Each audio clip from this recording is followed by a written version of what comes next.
Hello అందరికీ, welcome to Madhu graceful bytes. ఈరోజు మన ఛానల్లో మీకోసం ఒక మంచి రెసిపీ చూపిస్తున్నాను. మనము ఏమి వండుకోవాలో మనకి తెలియనప్పుడు, అసలు టైం లేదు అన్నప్పుడు ఈజీగా ఏదైనా ప్రిపేర్ చేసుకోవాలనిపిస్తుంది కదా. అలాంటి రెసిపీయే ఈరోజు మీకోసం చూపిస్తున్నాను. ఇక్కడ నేను సొరకాయతో పెరుగు పచ్చడి ఎలా ప్రిపేర్ చేయాలో చూపిస్తున్నాను. ఈ పెరుగు పచ్చడి నార్మల్గా కాకుండా ఇలా సొరకాయ వేసి చేసుకుంటే చాలా టేస్టీగా ఉంటుంది. ఇది మనము వేడివేడి రైస్లో వేసుకొని తింటే కడుపు నిండా అందరూ కూడా తింటారు, అంత రుచికరంగా ఉంటుంది. ఈ టేస్టీ అయిన సొరకాయ జస్ట్ మనం 5 మినిట్స్లోనే ఈజీగా ప్రిపేర్ చేసుకోవచ్చు. చాలా తక్కువ ఇంగ్రీడియంట్స్ తోటి ఇది టేస్ట్ మాత్రం చాలా బాగుంటుంది.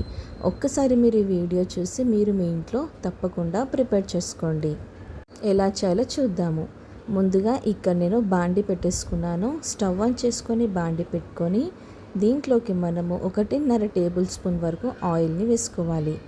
ఆయిల్ వేడయ్యాక ఇప్పుడు దీంట్లోకి మనము 1 టీ స్పూన్ వరకు ఆవాలు, అలాగే 1 టీ స్పూన్ వరకు జీలకర్రని వేసుకోవాలి. తరువాత కొద్దిగా శనగపప్పు, అలాగే మినపపప్పు వేసుకోవాలి. ఇలా వీటిని వేయడం వల్ల పెరుగు పచ్చడి టేస్ట్ అనేది బాగుంటుంది. అలాగే 3 నుంచి 4 వరకు ఎండుమిర్చిని కూడా వేసుకోవాలి. తరువాత కట్ చేసి పెట్టుకున్న ఉల్లిపాయ ముక్కల్ని కూడా వేసేసుకోవాలి. అలాగే 2 నుంచి 3 వరకు పచ్చిమిర్చిని కూడా వేసుకోవాలి. ఇలా మనం వేసుకొని మీడియం ఫ్లేమ్ పెట్టుకొని ఉల్లిపాయల్ని ఫ్రై చేసుకోవాలి. ఇప్పుడు దీంట్లోకి మనము కట్ చేసి పెట్టుకున్న సొరకాయ ముక్కల్ని వేసుకోవాలి. తర్వాత రుచికి సరిపడంత ఉప్పు కూడా వేసుకొని మీడియం ఫ్లేమ్లో వీటిని ఫ్రై చేసుకోవాలి.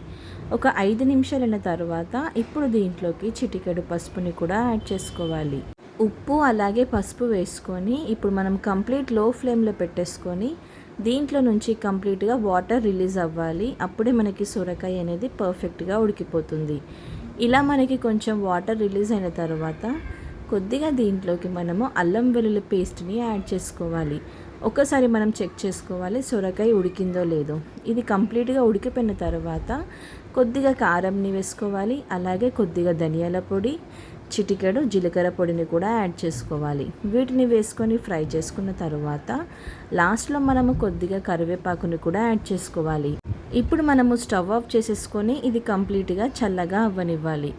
ఇది చల్లగైన తర్వాత మనము పెరుగులోకి యాడ్ చేసుకోవాలి. ఇక్కడ పెరుగులోకి నేను మంచిగా మనము వాటర్ని వేసుకొని పెరుగుని బాగా మిక్స్ చేసుకున్న తర్వాత కొద్దిగా ఉప్పు వేసుకున్న తర్వాత ఇప్పుడు మనం ప్రిపేర్ చేసుకున్న సొరకాయని వేసేసుకోవాలి. ఈ విధంగా వేసేసుకొని ఒక్కసారి మనం మిక్స్ చేసేసుకొని దీన్ని మనము సర్వ్ చేసుకుంటే ఎంతో టేస్టీ అయిన సొరకాయ మజ్జిగ పులుసు రెడీ అయిపోయింది. లాస్ట్లో మనం కొద్దిగా కొత్తిమీర వేసుకొని సర్వ్ చేసుకుంటే అంతే అండి, ఎంతో టేస్టీ అయిన సొరకాయ మజ్జిగ పులుసు రెడీ అయిపోయింది. మీరు కూడా మీ ఇంట్లో తప్పకుండా ట్రై చేయండి. ట్రై చేశాక ఎలా కుదిరిందో కామెంట్ చేయండి. Thank you for watching Madhu graceful bytes. Like, share, subscribe.